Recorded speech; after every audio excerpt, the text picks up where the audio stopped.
All right, Bobby, you're our intro guy. Welcome to Today Is. Because every day is a special day. No, blew it. I tried to say especially twice in a row. Okay, here we go. Today is a special day. Every day is a special day, and that's what we come to celebrate. What the National Special Day is. Hi, my name's Bobby. And I'm Joey. Welcome to the Today Is podcast. All right. That was a Okay. little wordy, but little wordy. Yeah. Been a weird, wild week. Lots of W's right there. weird, wild week. Okay, last podcast, I felt like did you listen to it? I haven't not finished had a it, chance. but I felt like I was too loud on the last podcast.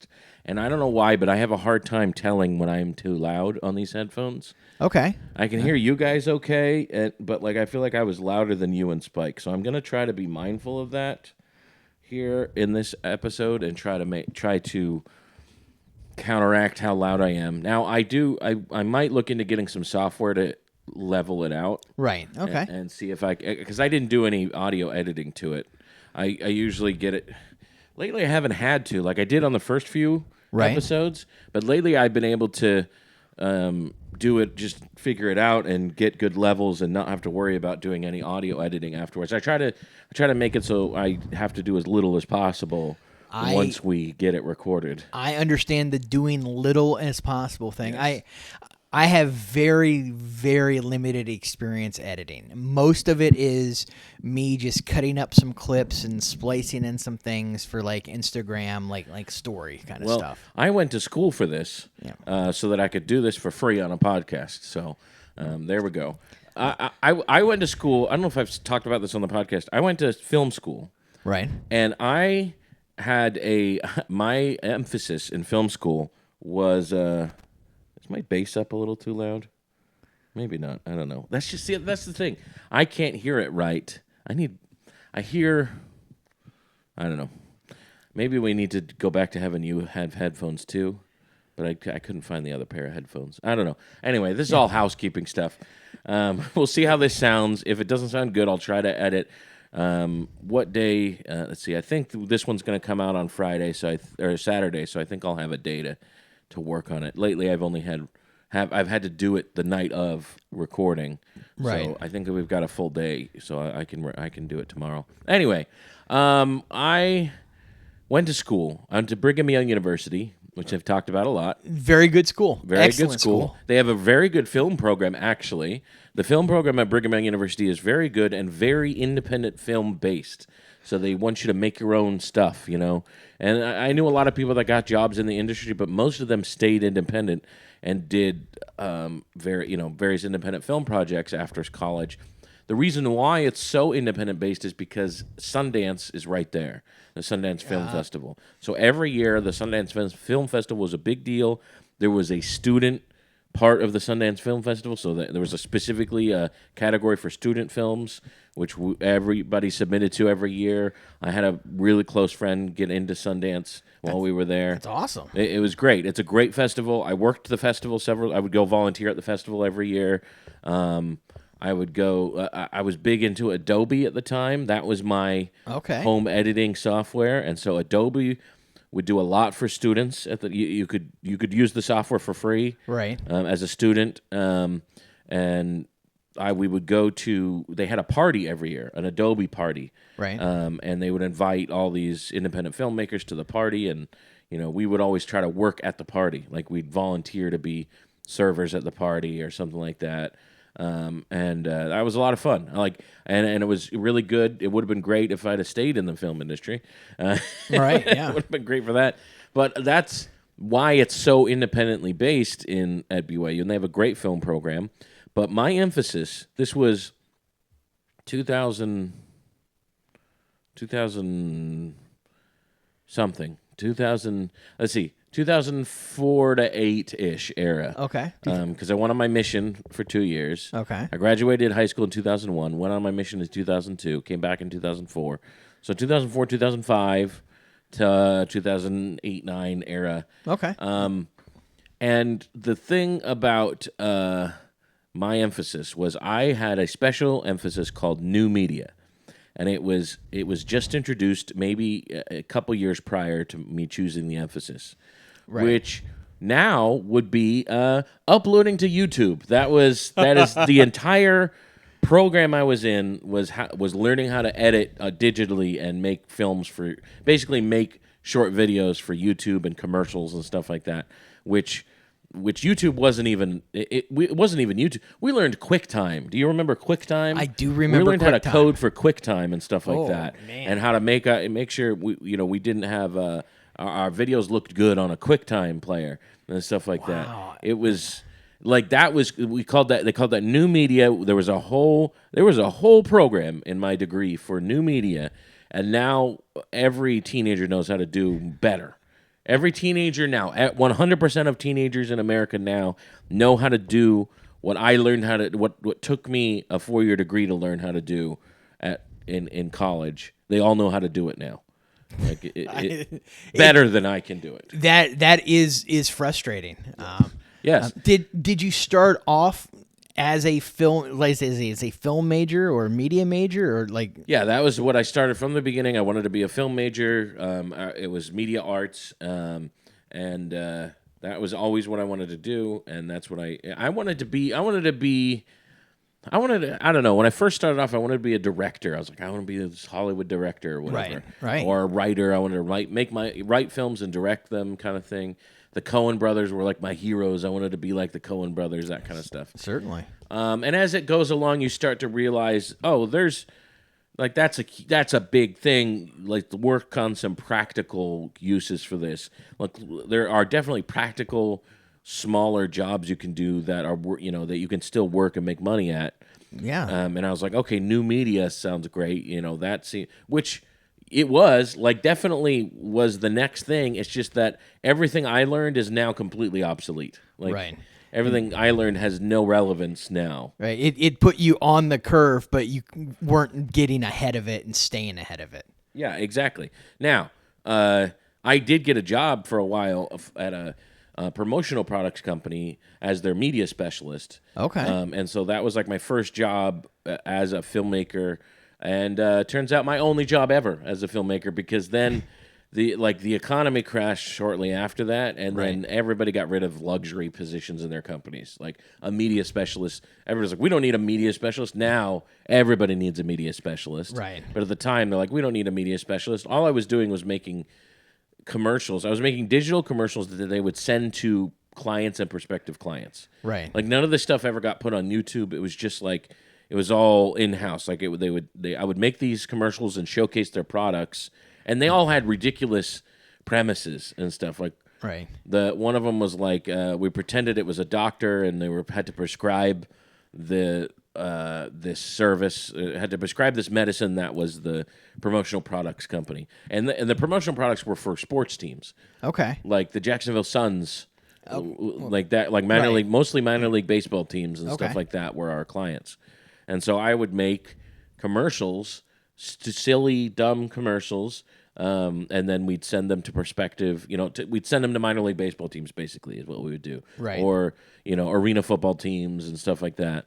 I don't think they ever got any big clients like that. But so that was my only job in the film industry, was that. That was the only thing I did. With the exception of I did work for BYU Sports Broadcasting for a while. Okay. So I did work. You're a sports broadcaster. Yeah, I did that. I work. I would do graphics, or I'd work the camera or stuff like that for BYU Sports Broadcasting, or I'd be the stat guy in the booth. That was my favorite. Probably was being the stat guy in the booth. So I'd sit in the booth next to the broadcasters, Right. and then I would pitch stats to put up as graphics. So there'd be like somebody would hit, like let's say the quarterback hit 100 yards. I'd be like, hey, he just hit 100 yards. Let's put that up as a graphic. And I would pitch it to the booth or to the truck. Okay. The guys in the truck, putting up the graphics. And then they would, actually, I don't know if it was a truck. I guess there was there was a truck. At that point, it would have been a truck, and There was a truck, but I don't know if the guys I was talking to. I know there were guys in the truck that I was in my headpiece and guys in the booth. So, and I think I don't remember if the guys next to me could hear me or not, or if it got sent to somebody else and then they told them what graphic was going to come up. By the way, being a sports broadcaster, you have to be so talented. You have to be able to. You've got so much going on in your ear, and so when there was a couple jobs I had where I could hear everything they were hearing. Right. I was a red hat, which a red hat means you're the guy who tells the refs when they're coming back from commercial. Okay. So that's a broadcasting job. It's like I was the red hat, and I'd be like, "Hey, we're coming back from commercial, and we got 10 seconds," and then the refs would get ready to start the game again. And as the red hat, I have to hear what's going on in the broadcast. Right. And that's all I do. I sit there, listen to the broadcast, tell the refs when we're coming back from commercial. And there's so much going into, the producer is in their ear, and they have to listen to the producer and talk at the same time. I don't know. That's a skill. That's a skill. A lot of people, I think people don't realize how, and the Super Bowl's about to happen. Right.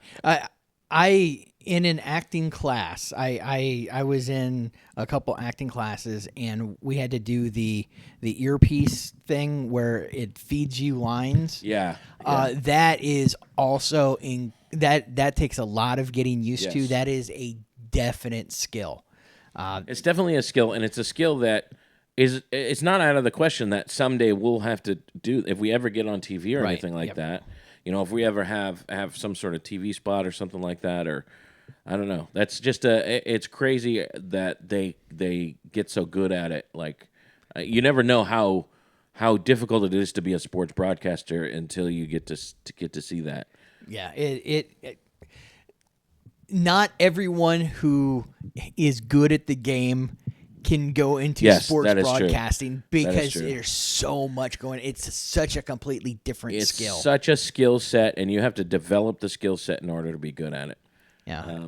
I'm always surprised when guys go from the NFL into sports broadcasting and are successful right away. Yeah. I think part of it is Troy Aikman. Troy Aikman was phenomenal immediately from his retirement.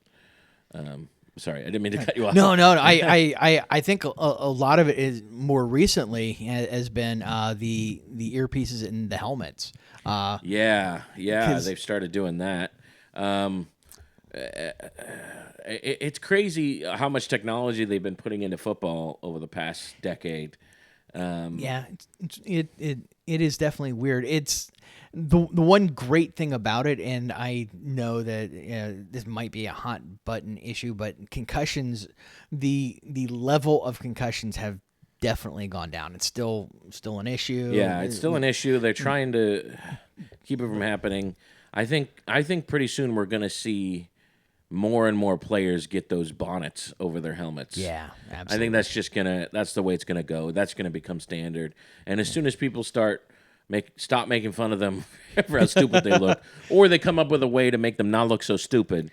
Oh, what was the old the Buffalo Bills guy, Kelso?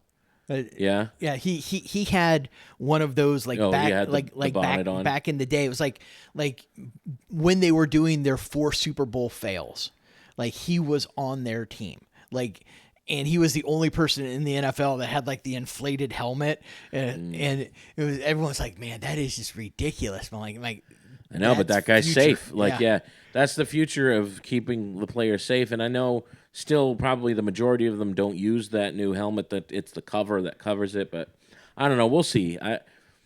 The problem is that even the problem that they're realizing is that with the helmet, even with a helmet, your brain still could move around. Right. And so they're trying to absorb that shock a little better. Really, they should have helmets that are attached to their pads. Is what it should be. The helmet should be distributed. The helmet hit, when you get hit, it should get distributed to the rest of your pads. Okay. And they actually developed a system for that. They developed a helmet system for it, but it was impractical. But it was a helmet that it was like an astronaut helmet. It went and then clicked onto your pads. But then they had to have the field of view had to be completely like this, like cut out like that, and then there was a cage that went around, and it would look ridiculous, but it was supposed to be safer, which probably was true. It probably would have been safer, but it looked so stupid. This sounds like a wonderful combination of football, battle bots, and like a medieval knight. Oh yeah, it definitely looked like knight's armor, that kind of thing. It was ridiculous, but they're like, this is safer. This should be way safer, and the NFL wouldn't do it. Now, back then, famously, the NFL didn't care. Right. And now that they've gotten so much bad publicity, they care. But I guess it makes sense. We're talking about the Super Bowl is coming up. Yes. Which I think this might be the least cared about Super Bowl in a long time. There are two cities that care about the Super Bowl, and that is it. And everyone else is hoping for a tie. I can't even get hyped for one of the teams, really. Now I like Andy Reid. I like Andy Reid a lot, and I like the Kelsey brothers. I like Travis Kelsey. I like Patrick Mahomes. I like Patrick Mahomes. He seems like a good dude. I feel like I want to root for the Eagles only because Kansas City won twice in a row, and they already beat the Eagles once in the Super Bowl. But even then, I'm like, yeah, but then it's the Eagles. I don't know. It's just like, yeah, I don't dislike either team, but I'm also not very indifferent. Yeah. I'm very indifferent about both of these teams. All right, let's do we'll do our Super Bowl picks, and we'll see Okay. My guess is my pick I'm probably gonna end up rooting for the Eagles because I always I like to root for the underdog, and I feel like the Eagles are the underdog. I think the coach is cool. I think he's like, I like the coach because he's kind of like he's got a chip on his shoulder. I like Andy Reid 100% because of his punt, pass, and I do like Andy Reid a lot, but I think the Eagles coach is the underdog, and I like that underdog feel. However, I think the Chiefs are going to win again. If I had to choose who I was rooting for, sadly, it comes down to geography. I would pick Kansas City because it's Midwest. That's true. Yeah, that's true. They are the closest. Yeah, that's true. Now, interesting. I have met Andy Reid. Okay. He's a BYU guy, right? He went to BYU. He's a member of the Church of Jesus Christ of Latter-day Saints, which I am also a member of. Somewhere along the line, when you travel a lot, you end up meeting all the famous Mormons. I've met Steve Young. I've met Mitt Romney. I've met the Osmonds. I went to college with two of their sons. I was in my sports broadcasting class. Was the oldest Osmond, Donnie Osmond. I don't know if he's the oldest actually. Don Osmond. They refer to him as Don Osmond. I don't know if he's junior or not. Okay. But he was in my sports broadcasting class. That's cool. And then another one of his brothers was in a choir that I was in. Another one of the Donnie's kids was in a choir. Brandon Osmond was in a choir that I was in Utah. So I've met the Osmonds plenty. My uncle was actually a dancer on the Donnie and Marie show for a while. Was he? Yeah. I hope your uncle looks like you. My uncle does not look like me. Okay. My uncle looks like a dancer. Okay. He's in his 70s now, I think. Sorry, Uncle John, if you're not in your 70s.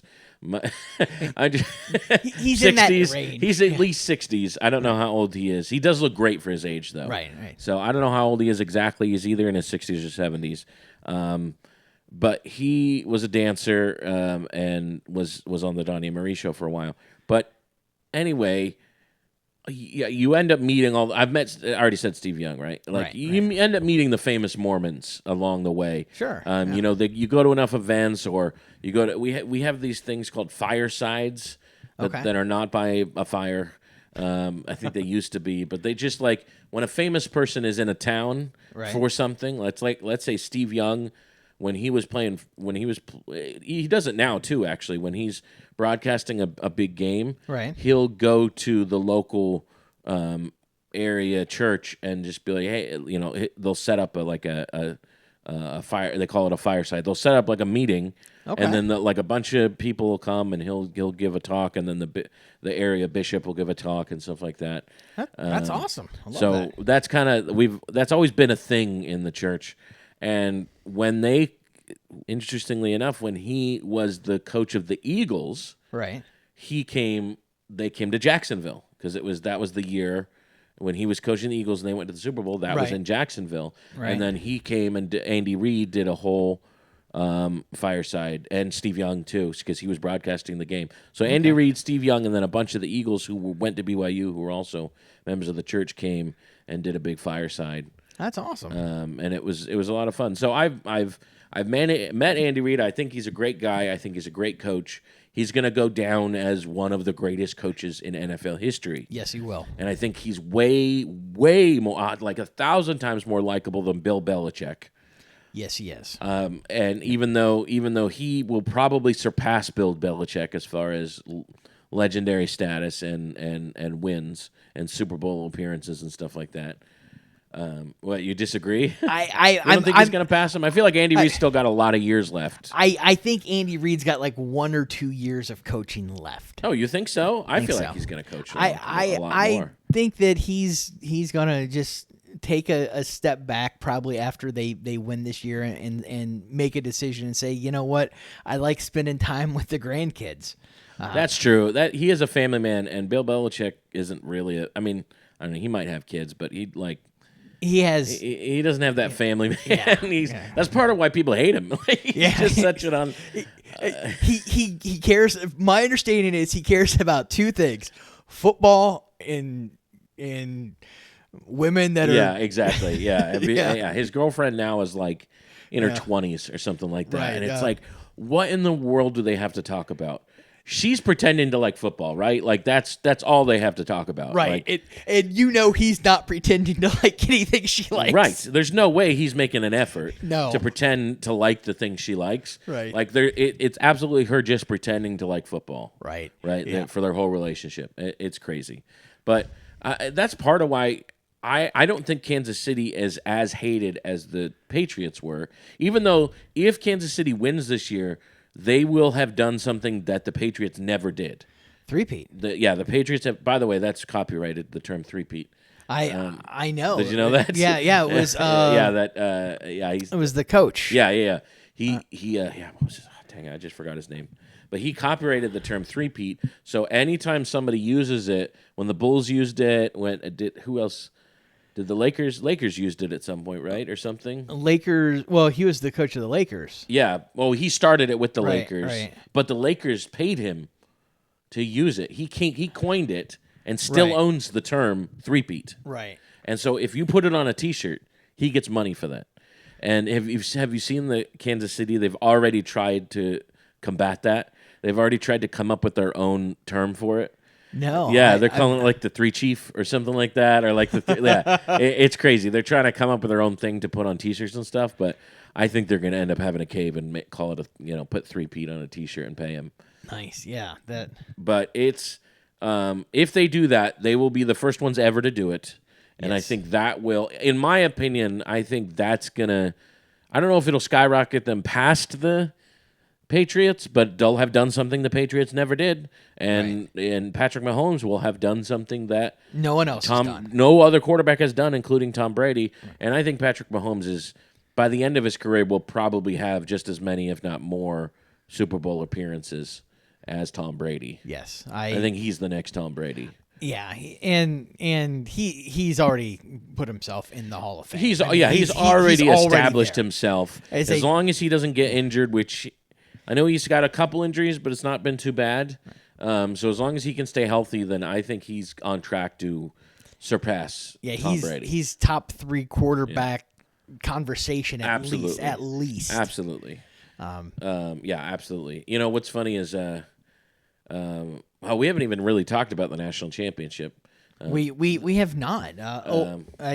You are I am representing repping- the hat. I am repping. I've been repping a lot of Ohio State gear Yes. over the past 2 weeks since they won the championship. I was on a cruise at the time that they won the championship, and we watched the game on the big screen at the pool on the pool deck. That is fantastic. And it was awesome, and we just sat on the pool deck and got drinks and non-alcoholic drinks and ate food. Just went to the buffet and brought food to our to the pool deck and just watched the game. That sounds amazing. I was at a a sports bar with a bunch of Ohio State alumni and fans, and my parents who are big Ohio State fans. So I was there for most of the game. Oh yeah, you were telling me about that. And, That sounds fun. Yeah, it was a blast. Wait, was it Brick Oven? Brick Oven? Yeah, okay. Brick Oven in Fleming Island, Florida.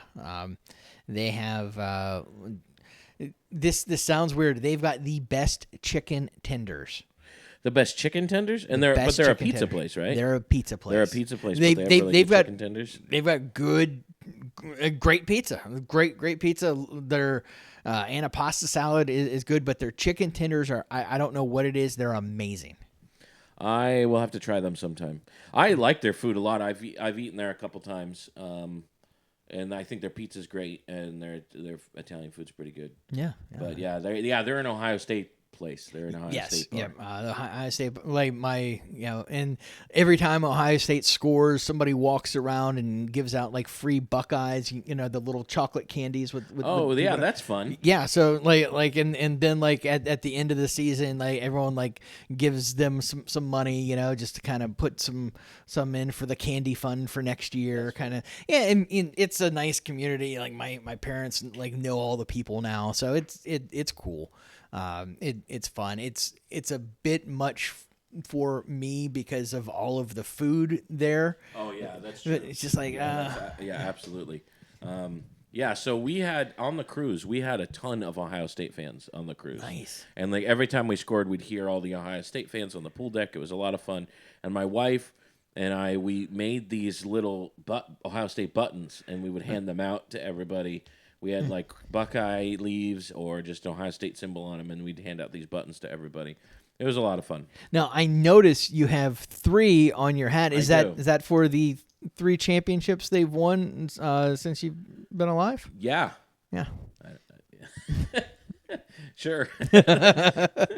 These are the 3 championships in my lifetime. Yeah. Yep. That's what I did it for. Uh-huh. I don't even know if that's right. I just know they've won 3 since 2000. I believe they have won 3 in my lifetime. They've won, 2002? 2002, 2025, and the Urban Meyer one. 2014 and 2024. Well, 15 or 14. Yeah. And 2000. Yeah. So, but it's funny because they did 10 years apart in the last 2. But the one they won in 2002, it was like maybe the second season of the BCS system where they made sure that the number 1 and number 2 team were always playing in the national championship, and they won. So it was like every year is like kind of an early version of what they're doing. Like the first year that they introduced the playoffs, we won the playoffs. The first year that they expanded the playoffs, we won the championship. So the next time they expand is when the next time they change things is when we're going to win again, I guess. Vote for change. Yeah, exactly. And they're expanding in, I think, 2 more seasons. They're going to expand again, I think. Okay. I think they're not leaving it too far in between. Anyway, so that being said, what we've been talking about has nothing to do with today's subject. No, not at all. I actually forgot what it's called. What's the exact wording of it? It's I've got a. It's an odd. When you suggested it, I was like, "What are we going to talk about?" That's a weird one. Yeah, but it can be a little. There's plenty of stuff to talk about. It's okay. Ready? Here we go. It's National Wave All Your Fingers at Your Neighbor's Day. Okay. It is National Wave All Your Fingers at Your Neighbor Day. So not just one finger. Yeah, it's wave all of your fingers.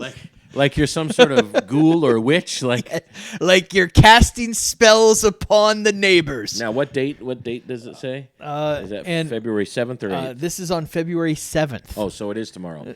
All right, tomorrow. Today. You're going to be listening to this today, February 7th. Go outside right now. Pause the podcast. Go outside right now and go up to your neighbor and wave your fingers. Like this. It's by law you have to because of the holiday. Please respect our culture and do this. So I was thinking about neighbors in general. We just got a new neighbor, actually. They built. So when we moved in, we have a corner house. You've been to my house. Yes. We have a corner house, and so that we have no neighbor to the left of us. Right. and then there was one house to the right of us, and then it was an empty lot across the street from us for years. And so we had one neighbor. Then he died. He was fine. No problems with him. He was kept to himself.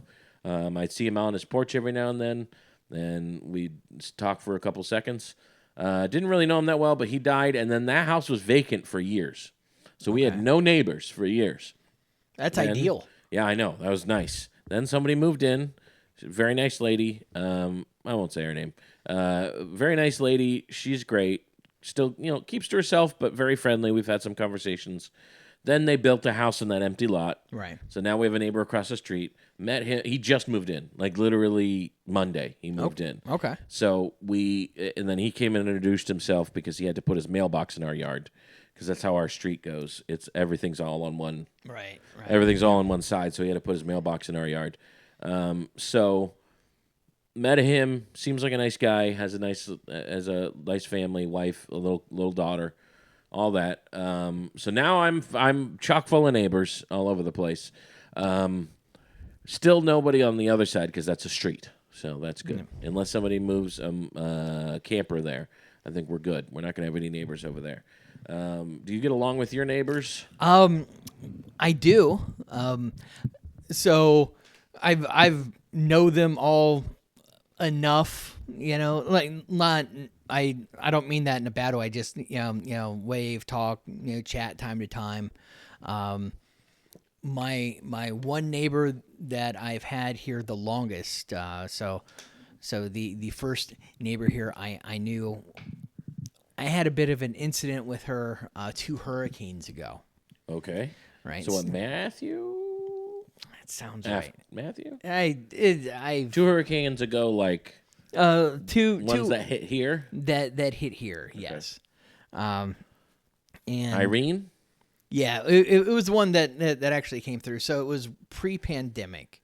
So probably Matthew then. Matthew. Yeah. Irene was Irene post-pandemic? I forget. I don't remember. Yeah, anyway. But it's Florida. We've had so many hurricanes. It's Florida. Yeah, but it was like, hey, we had plenty of time, and like house was battened down. Everything's good. We're just kind of hanging out. I'm getting the mail or something. I'm like, hey, everything good? She's like, yeah, good. Then hurricane comes. And it's hurricaning, and I start hearing knocking on my door, and that's not good during a hurricane. No. And I open the door, and she said, hey, I need your help. My trampoline's about to blow away. Oh, boy. And I said, oh, okay. And so I suited up real fast, basically just threw on some shoes and a hat so my glasses wouldn't get too bad, and ran out there. And she's like, I needed to, it was a giant trampoline in the backyard that to be fair, I don't know what happened. Her husband was no longer there, and I know that was his. So she probably didn't think about it. Yeah. Okay. Right. But I was there. Because that's something you do. Right. I mean, that's something you plan for. You put that away before the winds come. So I'm out there and I'm trying to disassemble it. And I'm 20 minutes into holding it down and disassembling it, and she goes, hey, you don't have to be too careful. I'm just going to throw it away. After you've already been disassembling it for 20 minutes. So at that point, I pulled out a knife and just cut the thing apart. Yeah, of course. At that point, yeah. At that point, you sledgehammer. Like, I mean, honestly, at that point, get it done as fast as possible. What'd you do with the debris, though? So I cut the trampoline part out, so it was no longer acting like a sail. Oh, okay. And that alone is going to keep it from flying away. That alone kept it from flying away. Yeah. Then I spent like 3 minutes just taking the pieces apart and just kind of threw it in their backyard in a pile. Yeah. But yeah, and like I feel bad because I asked, but I didn't. Yeah. But yeah, that was quite a. I still wave all of my fingers at her. Wonderful lady, though. All right. Well, that wasn't too bad of a story. No. What about our neighbors to the north and south?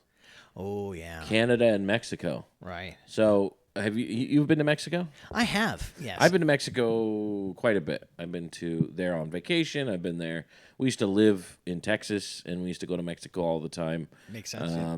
As a family and stuff like that. I like Mexico a lot. I would not recommend certain parts of Mexico. Yep. I would recommend others. I think Cozumel's really nice. You ever been to Cozumel? I have. It has.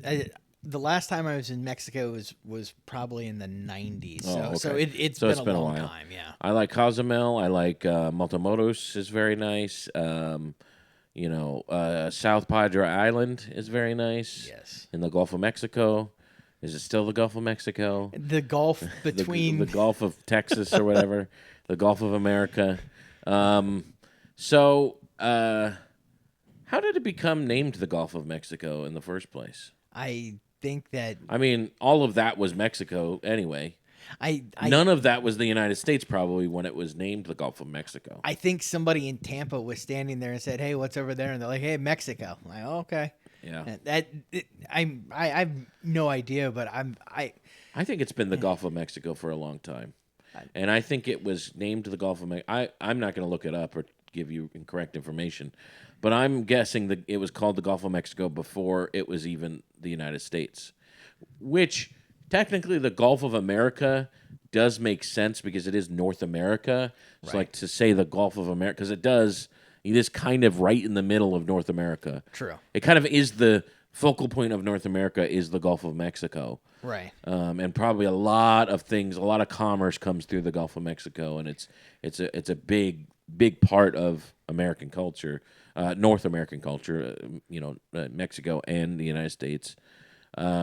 So to call it the Gulf of America isn't inaccurate. Right. But why do we call it the bother changing it? Why do we call it the British Channel? I mean, it's just it's like you give it. I don't know. It's just like I don't know. I don't. It's the name. It's a name. Just leave it. I don't know. Yeah. What about Canada? You ever been to Canada? Yes, I love Canada. I like Canada. I like that it's like the United States, but somebody called the maid. It's like it's just a little cleaner, a little kept in order, a little better than the United States. Yes, it is. Actually, one of my favorite cities that I visited while I was growing up, and not like I was world traveling. I went to like New York, Philadelphia. I think I was in San Francisco as a child. Some of the big cities. Yeah. Toronto was one of my all time Toronto's favorites. fun. Toronto is just good. a beautiful place. Toronto's good. Niagara Falls is nice. That whole area is nice. There's a lot of it's touristy in parts, but there's also a lot of really cool off the beaten path stuff in Niagara Falls that are nice. Yes. I like it a lot. Now, have you ever performed comedy in Canada? Not intentionally. I know I've said dumb things that got laughs in, but I was not getting paid and I was not on stage. So the last time I was in Canada, I went up. So my wife's family is all my wife's dad's family all lives in Niagara Falls, New York, right on the American side, and we went up there. This was before the pandemic, so at least it was like 4 or 5 years ago. So we go up there, and I set up some shows. When we go up there, I set up a couple shows in Buffalo, which is only about 20 minutes away, right, and then I set up a couple shows in Canada, in Niagara Falls, and when I'm crossing the border, or when I set up these shows, the booker tells me, don't tell them you're doing shows. Don't tell them you're doing comedy because you're supposed to get a visa. And it's like, but we don't have to tell anybody. Just say you're there for vacation. So here's the thing though. I am not good at lying to authority, even Canadian authority. And so we get to the border crossing. It's just me in the vehicle because my wife and kids are still, they're staying back with the family. I'm going to do a show. It's just me, and the guy at the gate says, "Why are you coming to Canada?" And I say, I say vacation. Or no, I think he says business or pleasure. I think they still say that. He says Right. business or pleasure, and I said pleasure. He goes, what brings you to Canada? Because they give you a little interrogation. They give you a little thing. You give them your passport, and they give you, and sometimes they'll question you on your passport just to like, oh, where were you? I don't even know if it says. I think it says what county you're born or something like that Right. on your passport, or like stuff like that. Anyway, Yeah. just little things to try to make sure you're not lying or whatever. So anyway, he's like, what brings you to Canada? I couldn't think of anything on the fly, so I said the food. Yeah. So I'm sitting at the border. He's like, what brings you to Canada? I was like, the food. And he's like, oh, what's your favorite Canadian food? I could not think of a single Canadian food. So I said all of it. And it was the first time I appreciated being fat profiled because he just looked at me and was like, yeah, that makes sense. You're going to have fun. Like, go ahead. We put gravy on fries here. Like, that's about right. Oh, here you have some poutine, eh? Yeah, exactly. He did not act like that was odd for me to say that at all.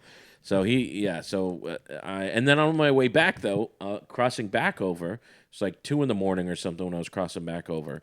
The American who was checking me into America, just looked at me, looked at the back seat. I hadn't even handed him my passport yet. And he goes, Right. "You got any guns?" I was like, "No." And he's like, "All right, you're good." One guy. One guy. By the way, nobody else working. So if you ever need to run some guns out of Canada for some reason, I don't know why you would, because it's way easier to get guns in the United States than it is Canada. Right. Yeah. But if for some reason you need to run guns through out of Canada into the United States, 3:00 in the morning, there's one guy working and he doesn't care. Yeah. So It's like he's just out there looking for some ruffles all dressed or fully dressed. I think that's the Canadian flavor. Oh, is it? Yeah, it's like all of the different flavors mixed together. It's actually really good. They have have you had raspberry Coke? No. So they had it in glass bottles while we were there in Canada, and I've seen it in glass bottles other places, but not for a while. Okay. You can get it Coast Freestyle, but Right. they had glass bottle raspberry Coke, and it was called, I think it was called Toronto Raspberry Coke. Ooh. While I was in Canada, I was like, oh, this is a Canadian specific. I was like, Toronto Raspberry. I was like, I guess they grow raspberries in Toronto, whatever. So I got some. I got like a whole bunch of them because it was delicious. Right. And I was like, oh, are they gonna be mad that I'm bringing food back? I didn't know. I Right. didn't know if that was against the rules or whatever to bring. And looking back now, I think you're fine bringing sealed food. I think they just don't want you to bring like fruit. Right. Or like you can't bring it. They'll get mad if you bring a banana from another country. Or something like that. a pallet full. Or like a pallet full, yeah, exactly. So I think I would have been fine, but I hit it anyway. I was like, hit it. We were renting a minivan that had had like a cooler in the floorboard, Right. like you took off the floor mat, and there was a cooler, and so I like took the floor mat off, put it in. I discovered it on the first day, so I put it in there. I was like, this is our smuggling raspberry Coke. We're gonna smuggle Toronto raspberry Coke from Canada. We brought it down. I was like, I did it. I smuggled Toronto raspberry Coke. I go to a gas station in Niagara Falls, New York. They had California raspberry Coke. Oh, my. Like in the United States, it was the same Coke, exactly the same, tasted exactly the same. They just called it California raspberry instead of Toronto raspberry in You the know what? United States. Toronto raspberry sounds better. I know, doesn't it? sounds It sounds better. exotic. Yeah. Toronto raspberry sounds better than California raspberry Coke. Yeah, like California avocado, yes, want Right, that. right. Toronto raspberry, it just seems Toronto like raspberry sounds good. it sounds like those would be the good raspberries. Yeah, you're like, oh yeah, those are raspberries from Toronto. Like, yeah, if you're getting raspberries at the supermarket, you're like, oh, these are from Toronto. Or like, hey, Maine blueberries. Like, Yes. Just name a state that you don't hear a lot of commerce coming from, and it sounds like it's going to be better. Just anything. Like, oh, these are Colorado peaches. Yeah, It's like, oh, Colorado Ooh, peaches? Colorado. Ooh, I love that. I've never had Colorado peaches. Have some Alabama meth. Yeah. I've never had the Alabama kind. Wow. I've only ever had the Florida kind. Ooh, it's naturally colored like a Confederate flag. Yeah, no. So it does. You name a state that is not like a popular thing to have on marketing, and it sounds interesting. Yes, it yeah. sounds like it's going to be good. It's like these are Midwest cherries or something like that. I don't know, but yeah, California. It's like everything. It's like it sounded not as good. Like California raspberry just didn't sound as good. I don't know. They should have called it. You know what? They should have. Wait, is Toronto a city or a province? It's a Toronto's city. a city, right? It's city. Right. So they should have named it after a city. The Coke, the raspberry Coke, Sacramento. Sacramento raspberry. Actually, that sounds better than California, but still, it's like doesn't have the same ring to it. Toronto raspberry sounds better. Yeah. But yeah, I couldn't get Toronto raspberry in the United States. You got California raspberry. So You get some like Oakland spousal abuse. which I don't know why I just want to pick on Oakland. yeah, I don't know why. But no, that's It's like Los Angeles strawberry. That sounds stupid. Yeah, I don't know. So anyway, Toronto raspberry Coke was delicious. They should bring it back. that sounds. Even when I went to the World of Coke thing, I don't remember that flavor. You don't remember there. Toronto raspberry being there, right? And I mean, I'm sure there were plenty of things not there. I tell you what I love about going to Canada, and that whole area of the world actually is getting real maple syrup. Oh my gosh, real maple You syrup. you ever had real maple? Oh. Yes, it is amazing. It is hard to get here. Like you can get real maple syrup, but it's super expensive. Like $20 a bottle. And you can now. I will say, I think Cracker Barrel has real maple syrup. They do they? Yes. That's like the only restaurant you can get real maple syrup? Yep. Is Cracker Barrel. Everywhere else, it's going to be it's corn syrup with maple flavoring. That's what it is. Yeah. When you go to Waffle House, it's corn syrup with maple flavoring, which I love Waffle House, but the syrup is not that great. You know, it's not anything to write home about. It's good enough for what it is, but Real maple syrup, there is no comparison. Like there is nothing as good as real maple syrup. And when you have real maple syrup, the fake maple syrup is not good. Like it's a harsh reality to go back to fake maple syrup. So one thing that I've focused on, and I'm trying to only eat like non-processed foods, or like not highly processed foods, or very limited amounts. One of the things I'm looking forward to, someday I will have at least part of a waffle with some real butter and some real maple syrup. Like a homemade waffle, like just good ingredients.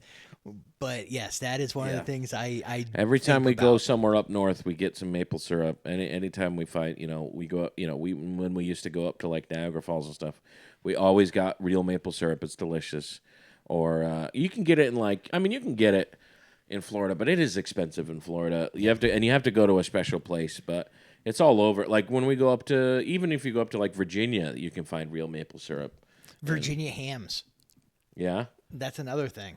A Virginia ham. Virginia that does ham. sound good. Yeah, Virginia ham. And they're real. Yeah, California ham sounds terrible. Yeah, California ham. It's made out of soy. Yeah, Virginia ham sounds good. Yeah, you're right. It's like anything you don't normally hear about. I'm trying to think. Even Florida is overdone. So it's like, because Florida oranges, Florida orange juice, right? Florida peaches. It's like, Florida peaches. I've had those. I don't know. Maybe it's because we live in Florida, right? But it just sounds like a lot of stuff comes from Florida. It's like it's fun to hear a state that you don't hear about a lot. Yeah, I like regional things.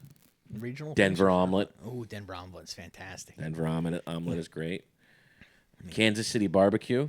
Kansas City barbecue is very good. Very good. Yeah, I do think part of it is the fact that California, it's not local enough. Like it's not saying California just sounds California style burrito. Yeah, but even then, like even the California style, like there's debate on what it is, and some people have like a West Coast burrito and a California style burrito. Yeah. What do you know a California style burrito to be? I know a California style burrito includes French fries. That's what I always learned when I was in California. That's what we were always taught, and that's when you ordered California burritos in California, they come with French fries in them. And I believe that is very San Diego-ish. It could be, and that's where I lived. It was in San Diego. However, if you go to a Mexican restaurant here, California burritos do not have French fries in them. Really? West Coast burritos have French fries in them. Okay. I don't know why. I don't know why there's a distinction, but yeah, French. West. It's the West Coast burrito has French fries. California burrito. I don't know why they call it a California burrito, but it's basically a carne asada burrito. Every time I get a California burrito, it's just carne asada with queso on it. Carne asada burrito with queso on it. Like I don't know why. I don't know where they're getting California. I don't even have any idea why French fries in a burrito makes it a California burrito. That should make it an Idaho burrito, honestly. I would think so. Like Idaho potatoes. Yeah. Boise. There's a brand. There's like a Boise brand of potatoes. It's I think, like isn't there? Ida, I think. But there's one called like Boise's Best or something like that. I can't remember. You ever been to Five Guys? Yes. Yeah. So Five Guys will tell you where in Idaho the potatoes came from. Yeah, and I'm a big fan of when they come from Rigby. Yeah? Yeah. Oh, why do you like Rigby so much? Because that's one of the few cities outside of Coeur d'Alene that I know the name of. Oh, okay. Really, that's it. I saw it once. I'm like, oh, that's kind of a cool name of a city, and I saw that on the board at Five Guys. Okay. Not like as a Rigby, child. Idaho? Yeah. Yeah, but they always say what city the potatoes come from at Five Guys. By the way, I love Five Guys fries. They are. I don't know very, how very you feel good. about them, but I love them. I'm usually not a huge fry fan. Oh, that's right. We've had this conversation. You're not big on fries. As far as fries go, those are good. I think one of the reasons it's they cook in pure peanut oil, and also they do the one thing most places won't do. They'll serve malt vinegar with it. Yes, they'll serve malt vinegar with the fries. They also have a really good honey mustard there that they'll I've give ever you. had. Yeah, it's really good, and I'll dip the fries in it sometimes. I like Five Guys. They're just way too expensive. Yeah. Like they're super. Now I will say this: the junior burger is just the same, but with one patty. So if you're in the mood to just get a regular burger, get the junior. That's a regular burger. Is the junior burger. Right. You get their regular burger. That's a double burger. So I will say, if you want to save some money, get the junior burger at Five Guys. I don't know why we've turned this in. We couldn't go the episode without turning this into a food pod. It happens. Especially when we have an odd day where we're just waving our fingers I know, we're at just our neighbors. we have such a weird. I don't even know what that means. Actually, is it clickable? Can you click on that real quick? Maybe we should read what it is. Yeah. Go to. Because I didn't even look. I didn't even look at the description on the website, on the calendar, the Today's Calendar website or whatever. I forget the name of the website. Yeah, it was not clickable, so I'm doing a search. You could just search. Yeah, Wave your fingers day or whatever. That is what I'm doing. Wave all your fingers at your neighbor day is celebrated every year on February 7th in the United States. The holiday serves to encourage friendship between neighbors. Waving is a universal gesture. But why is it called wave? Why isn't it called wave at your neighbor day? Origin of waving can be. This is just origin of waving. I have no. All right. There's no. What's the origin of? Have you noticed that waving is different than it used to be? Have you seen video of Roosevelt waving, and everybody used to wave like this? Do you remember that?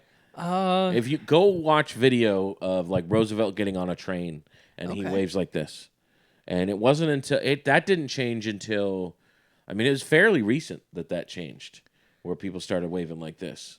Everybody used to wave like this. That was the way to wave. I did not know that. Until I want to say the '60s. Up until like the '60s, everybody waved like this. I don't know who started this. The high five is way more recent than you think.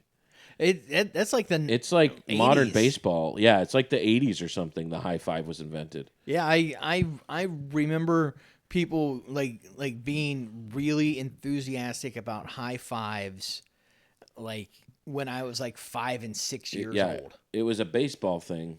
They started it in baseball, and then it took off. But yeah, waving used to always be this, and then they started doing this, and then they started doing this.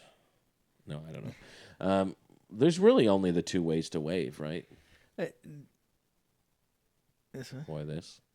Unless you're Dusty Slay, then you do the grab. Dusty used to have that bit it was early on. I remember the first time I saw Dusty years ago. I was like maybe a year into comedy, and he used to tour in like a van, Right. and come to and he used to come to Rain Dogs, Okay. and he would. I remember his bit. He's like, I like to just put my hand out there and then act like I'm grabbing something, like having a good time, like that. Like that's how he waves. He like just acts like he's grabbing something, and I always thought that was hilarious. I always think it's really funny when somebody points out something subtle they do that's ridiculous. Right. That's one of my favorite. It's one of my favorite things to see because I love comics are some of the most self-aware people you'll ever meet, Yeah. or they're completely not self-aware. It's one or the other.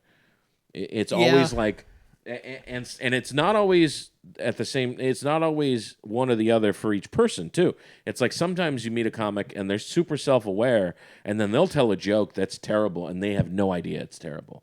So it's like, it's either you're super self-aware or you're not, like, or it's the opposite, and you're completely not self-aware about things. Yeah, I'm categorizing people in those categories right now. Yeah. I know you can think Yeah. right now. You can think of a comic that is Yeah. the most unself-aware. I don't know if that's the right word. Not self-aware person who has no idea what that they're. Think of right now. You can think of probably 5 comics that have no idea they're not funny. Yeah. Right? Isn't that Yep. crazy? It's such a and honestly, we all did. Like we all had no Absolutely. idea we weren't funny when we first started off. If we didn't, that's almost a survival mechanism in our brains.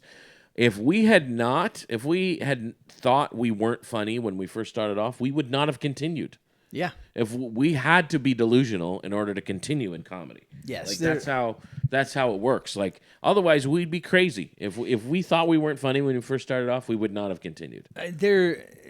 There's something absolutely broken about comedians that Oh, makes us want to absolutely. get up and Absolutely. do this. And if we thought for a second when we did our graduation shows that we weren't funny, then we would not have continued. Yeah. But then eventually, I think the main reason comics end up being very self-aware when you do it long enough is that is the point of this writing stand-up is you're writing about yourself. You're looking at yourself. Yep. You're putting a spotlight on your own life so that you can tell other people about it. You have no choice but to become one of the most self-aware people. Right. Even the people whose material aren't necessarily it's not them based, it's their point of view Right. that's still going out there, so Yes. they're still becoming self-aware. It's just in a Comics slightly are different definitely way. some of the most self-aware people I've ever met. The longer you do it, the more self-aware you become, I think. Yes. And I think that is the nature of stand-up comedy is if you're not becoming more self-aware, then you're probably not doing it right. You're probably not becoming a good comic. Or Or you you're got into props real hard. or you're moving away to performance and letting other people Yes, write. right. Yeah. That Yeah. definitely can happen. I don't. This is one where I won't say names because I don't necessarily think it's bad. You're talking about how much you hate Kevin Hart? No, I'm just kidding. Well, no, it's like he would definitely fall He would fall under a performer more than a comic. right, but he started off as a comic. He started off as a comic, and yeah, he for just sure. doesn't write as much for himself, if at all. But he's such a natural performer that Yeah, he definitely has a talent. Yeah, he, for sure. He does his own thing. Yeah, for sure. Well, I think that's gonna about wrap it up for us. Today is National Wave all your fingers at your neighbor day. Yeah. Okay. All right. You gonna be in any shows coming up? What do you I got am coming up? going to be at the Secret Show on. It is at First Coast Comedy on. Is that this weekend? It is or not next this weekend? weekend. It is the following weekend. So it's February 15th. So 15th, 16th. The show starts like right at midnight. Yeah, it's a fun show. Yeah, You'll love it. blast. February 15th at First Coast Comedy in Mayport. Midnight show. Doors open at 11:45 because there's another show going on, so they have to Right. wait for that show to be over. Yep. But midnight show. Tomorrow, I will be at the Block in Fort Walton Beach. The Block, Fort Walton Beach. That's Tomorrow I'll be at the Comedy Zone at Fort Walton Beach with Nick Harvey. Great room. So Nick Nick Harvey. We'll have him on the podcast someday. He's a great comic. He has a dry bar special. Really funny dude. Love him. I book him on a lot of stuff that I run. Anyway, we're going out there, and he's like, I haven't been. No, I take that back. I've been to the block in Fort Walton Beach years ago. Right. Like probably 6 or 7 years ago. I think I went out there with Chris Buck or Marcus Crespo, something like that. But he calls me and he's like, we're gonna ride out there together, and he's like, I'll come pick you up, and he's like, hey, listen, I'll tell you what they got, and I thought he was gonna say, he was acted excited like he was gonna talk about the club, like they got this thing at the club or whatever, the club is really fun or whatever. No, he says they got this bridge and there's a Waffle House on either side of the bridge in this town. They're literally a minute from each other, and I was like, oh, nice. He's like, that's what he was excited to tell me about, was that they have two Waffle Houses right next to each other. Just in case. Yeah. Just in case. He said him and Chris Buck went to the Waffle House last time we were there, and they're sitting down, and they ordered omelets, and they're like, oh, we don't have any omelets today. And they're like, what do you mean you don't have any omelets? And he said he was thinking, well, it sounded like she was trying to say the cook doesn't know how to make omelets. Right. Because, like, you have omelets. Like, you have eggs, you have omelets. Like, obviously you have omelets. So then she's like, you might want to try the Waffle House down the street. So they left and went to the other Waffle House and got omelets at that Waffle House. That's crazy. That's so I weird. Love it. But yeah, so there's two Waffle Houses real close to each other in that town. I can't wait to try them all. Yeah. And compare the differences. So I mean, you can get something from one, then go to the next, while you digest for that mile. Yeah. Yeah. Tonight is Fresh Spot. You're going to try to make it out to Fresh Spot? Yes. Tonight, Friday, February 7th. Friday, February 7th. Is Fresh Spot open mic. Fresh Material Fridays. We do it once a month, every first Friday of the month. That is this Friday. So I've got busy weekend. I've got the Fresh Spot and then Fort Walton Beach the next day. So that's going to be awesome. All right. Well, thank you guys so much. I have been Joey Nickel. I'm still Bobby Parker. Thank you for listening to Today Is. See you tomorrow. Have a good one.